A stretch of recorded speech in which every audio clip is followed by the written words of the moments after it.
Don't be scared. I'm not scared. My babies are afraid of the dentist. Who are you calling a baby? Yeah, because I'm a big boy.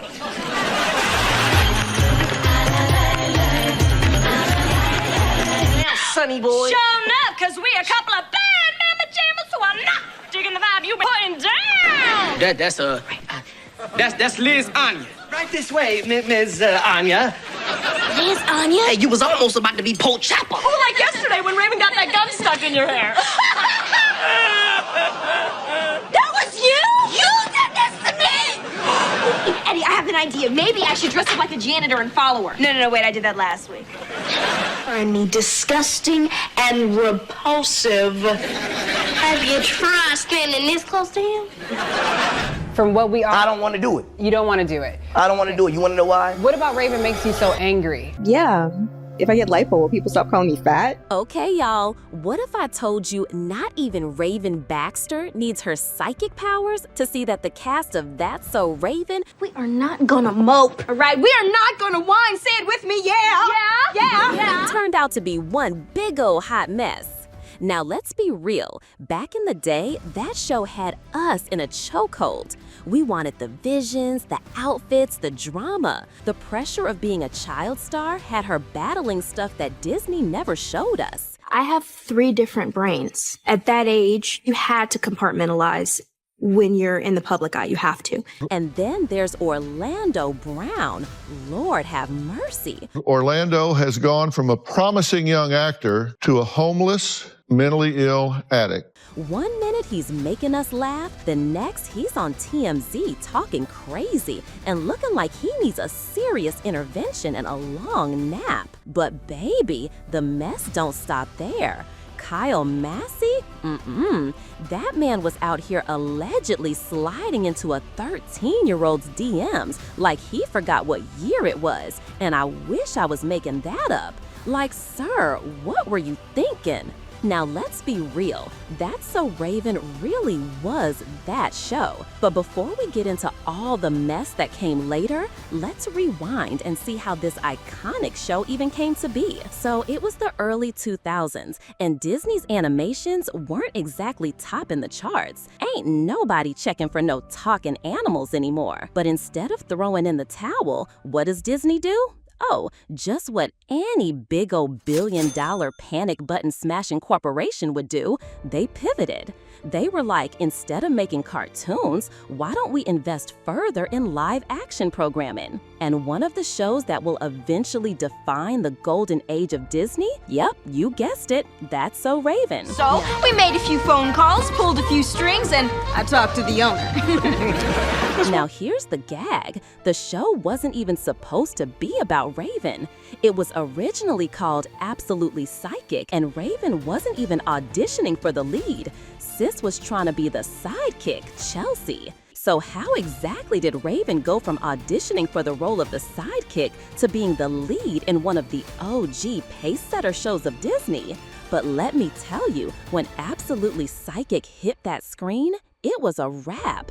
The pilot ate and left no crumbs. But even better, they were obsessed with the actress that was supposed to play the sidekick, Chelsea. Yup, that's Raven to you. She killed every scene. And trust me, Michael Poirier's ain't no dummy. They tossed Absolutely Psychic in the trash, slapped Raven's name on the front, changed her last name, Simone, to Baxter, and boom, That's So Raven was born. And in case you don't know how big of a deal that was, well, Raven was the first and youngest Black female to have a show named after her on television. And when That's So Raven finally dropped, its first 4 episodes pulled in a record-breaking 3 million viewers. Well, that is the situation of which your brothers rap. Now Raven Baxter's got that power and you gonna find. Okay, now let's talk about That's So Raven. Cause trust me, if you wasn't rushing home from school with your snacks in hand to catch Raven having visions, flipping wigs, and acting a fool, were you even living in the early 2000s? Disney went all in. They tackled everything from racism to body image. Haven't noticed? People come in all shapes and sizes, and they're all beautiful. Tell it, girl! Speak the truth! Topics that most networks were too scared to even whisper about. But see, a lot of that realness came at Raven's expense. The industry stayed coming for her looks, her weight, her race, her everything. Like, how are you gonna put a girl in the spotlight and then make her feel like she don't fit the part? And to make matters worse, while we were cheering Disney on for keeping it real, guess what? Behind the scenes, it was a whole different story. First, Raven was so bullied and criticized over her body that before she even turned 18, Between the ages of 15 and 24, I was ridiculed and bullied for my weight and size. Sis had 2 breast reduction surgeries. 2! Child. And if you're sitting there wondering, well, where were her parents at?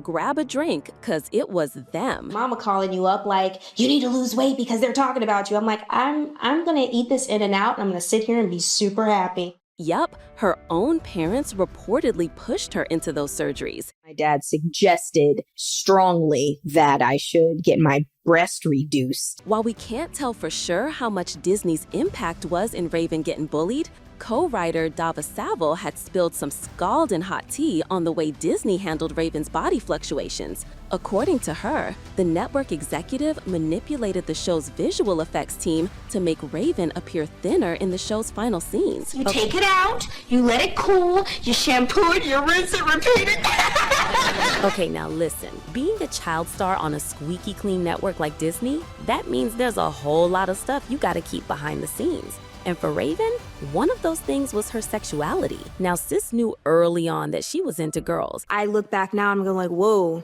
you liked girls. You liked them. But child, Hollywood wasn't exactly giving out rainbow flags back then, especially not to a black girl headlining a hit kids show. So what did Raven do? She kept it under wraps, stayed quiet, did her job, collected her checks, and then when she finally stepped away from the madness, sis was like, whew, let me breathe. And what do celebs do when they trying to rediscover themselves and be regular for 5 minutes? Yup, you already know, they go back to school. Raven packed up her famous self and went right on over to the Academy of Art University to get her master's in fine arts. But let's be clear, her queerness wasn't the only thing she was ready to speak on. So grab a seat, cause this is where Raven single-handedly set the whole Black Twitter ablaze with no water in sight. So boom, Raven's sitting down with Mama O, Oprah herself. And you know Auntie Oprah don't play around. She asks Raven about her sexuality.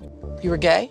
That was my way of saying I'm proud of the country. And Raven says she don't like labels. Fair, right? Categorizing statement for it. I think that's one thing that So you don't want to be labeled gay? I don't want to be labeled gay. She said she don't want to be called gay, just a human who loves who she loves. If you thought Raven's drama was wild, well, you better grab a seat for Orlando's story. So boom, remember when Raven opened up and said she always liked girls? Right. Well, Mr. Orlando Loose Lips Brown took that announcement and said, oh, word, let me stir the pot real quick. I didn't know what I was doing. I was 13. Damn. I was getting nasty. You know, when she was in the Because instead of minding his business like a regular ex-co-star, Orlando gets on camera talking about, we explored, you know, when we were younger. And then I gave her some.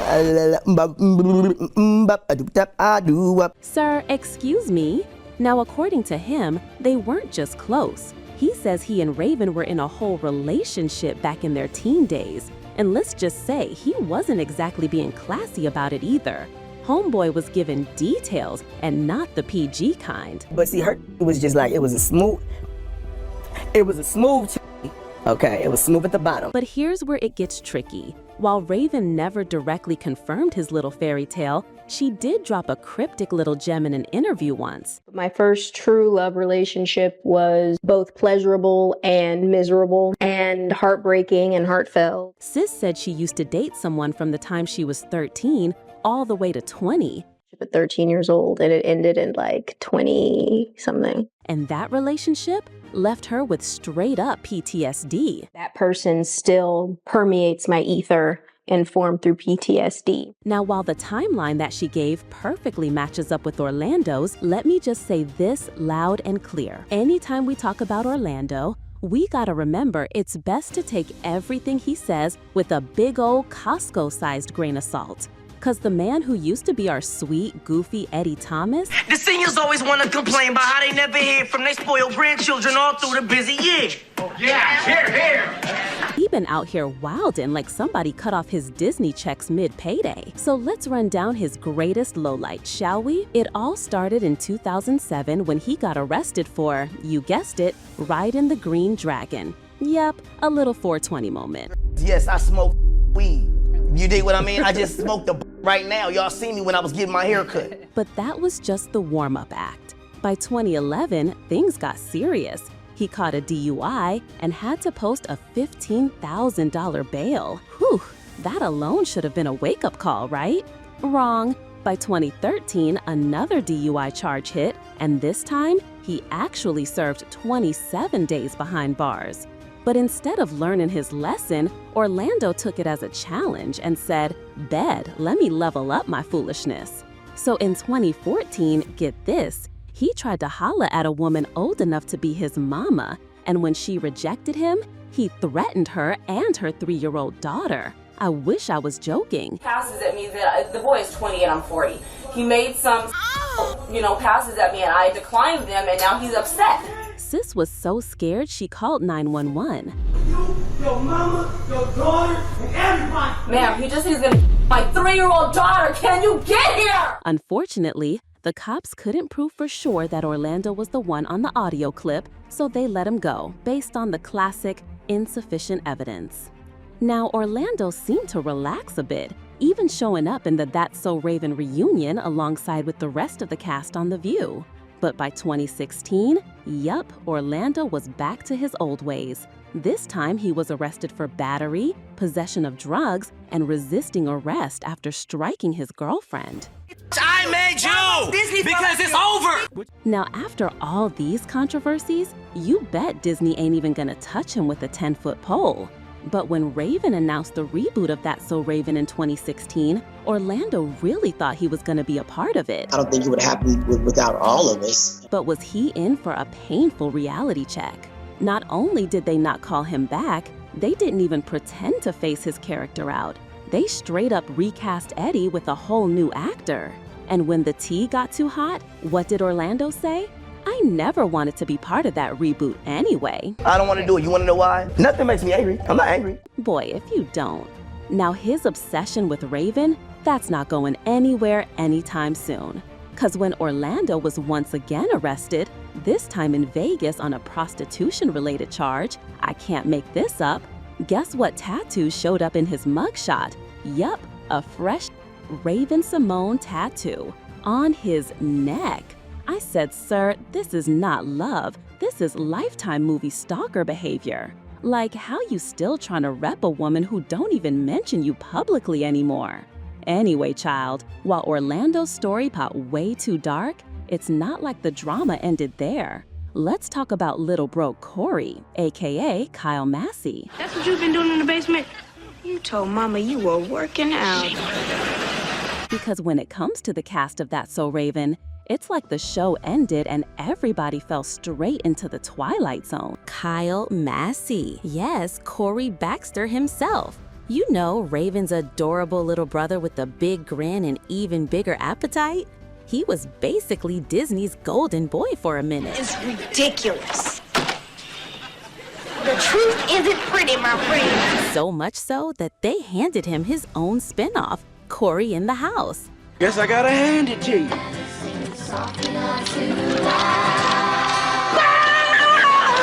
Like, who else you know went from the White House of That's So Raven straight to the actual White House on Disney? But whoo, child, fast forward to 2019 and whoop, the plot twisted real quick.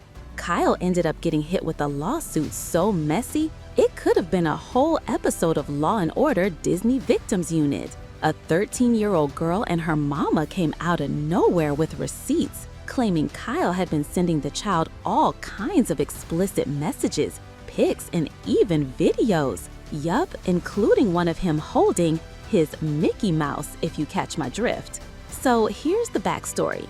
Apparently, the girl and her mom met Kyle way back in 2009 at Universal City. The girl was just 4 at the time. And as she got older and showed interest in the entertainment biz, they kept in touch, hoping Kyle could help her break into the industry. You already know where this is going. Then boom, December 2018 rolls around and Kyle allegedly invites the teen to come stay with him and his girlfriend in LA to help her get an agent. And sis said that's when the weird explicit messages started sliding into her phone. Now, of course, the moment that hit the blogs, the internet was on fire. The girl's family said, "Run us our coins," and sued Kyle for $1.5 million. But Kyle wasn't about to go down without swinging. Not only did he deny the whole thing, but he flipped the script harder than a Tyler Perry plot twist. He said he was the victim and that the girl's mama had been allegedly abusing him since he was a teen. Mother had an inappropriate sexual relationship with me since I was a kid, when I was 15. Now at this point, we're not even in Disney Channel territory anymore. We've crossed over into full-on Maury territory. It's giving, you are not the abuser. The whole thing turned into a he said versus she said mess with no clear end in sight. Took advantage of me when I was a child, is now painting me as the predator. And I wish I could tell you how this one ends. But baby, this is one of those only time will tell situations. All I know is Kyle went from Corey in the house to Corey in the headlines, and for sure not in a good way. Okay, let's talk about what the That's So Raven crew is up to these days, cause baby, after all that hot, funky, musty mess we just spilled, I bet you're wondering who bounced back and who's still down bad in 2025. Now you already know we gotta start with the HBIC herself, Miss Raven Simone. Sis is still out here booked, busy, and blessed. She's behind the scenes these days, directing and producing for Disney like she owns the building. Listen, just listen to my instructions, okay? Tighten it around my chest, okay? Oh, not that tight. And guess what? She's working on a spin-off of her spin-off. Yep, Raven's Home is getting a spin called Alice in the Palace, centered around her on-screen daughter. Woo! Disney said, we're never letting this franchise die, and Raven said, I got y'all. Give that woman her flowers. Now let's shimmy on over to Orlando Brown, cause woo, child, where do we begin? After the streets reported he was homeless in 2022, yup, it got that real. He kinda popped back up in 2023, looking like he was trying to pull himself together. And of all places, he made an appearance on the reality show Bad Boys Texas. Are we talking or not? What's the problem? Why are you yelling at him, though? Now, you know he brought the drama, but hey, at least he wasn't behind bars or getting another Raven tattoo, so... Now, as for Kyle Massey, aka Corey, he's finally settling down and trying to keep his name out the headlines. Word on the street is, in 2025, he finally put a ring on it and got engaged to his longtime girlfriend. And now, let's get into the only one from this cast who managed to stay out the mess, out the drama, and off the radar, Annalise Vanderpool, our sweet Chelsea. Hear anything, Ray, huh? How about now? How about now, do you? Do you? Do you? Wait, is this thing all out? Sis is out here living her best life, happily married to John O. Wilson, who, get this, she met while filming Raven's Home, where he played her ex-husband. She has you, a most precious jewel. Yeah, because you pawned all the rest. I mean, the irony is almost too good. But let's get to the real question that matters, the coin. Who's still living large and who's praying their debit card don't decline? Well, Raven's obviously that girl, sitting pretty on a net worth of $55 million. Cha-ching, baby. Meanwhile, Annalise and Orlando are holding steady with an estimated $1 million each. Respectable. Not mansion money, but definitely pay my bills on time and still brunch on Sundays money. Now, Kyle Massey, Lard, he's also not doing that bad, reportedly holding down with about $500,000. But after all the drama, the lawsuits, the messy scandals, and the jaw-dropping headlines, what That's So Raven crew gonna always be remembered for? It's for giving us life every single afternoon after school. They had us cracking up, feeling seen, and learning a little something all at the same damn time. And through all the chaos, one thing's for sure, they made our childhood unforgettable. And honestly, that's not just so Raven, baby. That's legendary.